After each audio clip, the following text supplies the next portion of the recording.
Hello guys, this is my voice and you watching listening me Dev sir maths YouTube channels में आपका स्वागत है। अभी एक क्वेश्चंस लेके आया था मैं, जिसको आपको बताना था। यहाँ पर देख सकते हैं ये जो है विक्रय मूल्य है और 25% हानि हो रही है, 40% उसको बेनिफिट लेना है। दूसरा विक्रय मूल्य के बारे में आपसे पूछा गया है। सबसे पहले आइडेंटिफाई करते हैं। ये जो हिस्सा है ये पहला विक्रय मूल्य है, पहला विक्रय मूल्य। क्लियर है दोस्तों? और ये जो 25% है इसको हम लोग मान लेते हैं कि ये पहला प्लस माइनस है, और ये जो 40% है इसको हम लोग मानते हैं दूसरा प्लस माइनस। क्लियर है? अब आते हैं ट्रिक पे।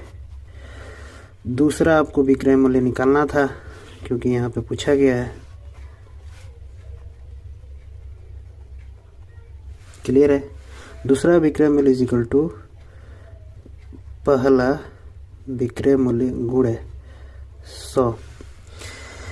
यहाँ पर जो दूसरा प्रतिशत है ये वाला 40, इसको हम लोग प्लस में लिखेंगे क्योंकि ये लाभ दिखा रहा है, और जो पहला प्रतिशत है यहाँ पर 25 वो घाटा में है, उसको हम लोग माइनस में लिख देंगे, यानी 100 माइनस 25 आपका बन के तैयार हो गया ये ट्रिक।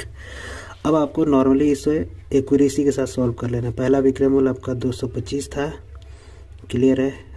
140 हो जाएगा ऊपर और नीचे हो जाएंगे आपको 75। 25 तिया 75, 25 नवा 3 तिया 9, 14 तिया 42, यानी 420 जो आएगा वही आपके क्वेश्चंस का आंसर होगा, और वही आपका दूसरा विक्रय मूल्य होगा।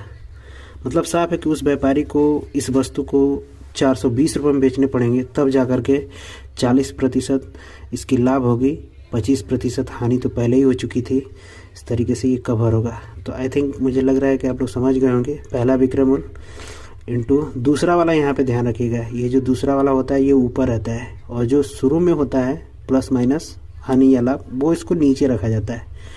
जैसा अगर होगा दूसरा वाला लाभ होगा तो जोड़ देंगे, हानि होगा तो घटा देंगे। ठीक है? दूसरा वाला ऊपर की तरफ और पहला वाले को नीचे रखते हैं, लाभ होगा तो जोड़ देंगे, हानि होगा तो घटा देंगे। इस तरीके से जेंटलमैन आप आसानी से ऐसे क्वेश्चंस को हल कर सकते हैं कम समय में।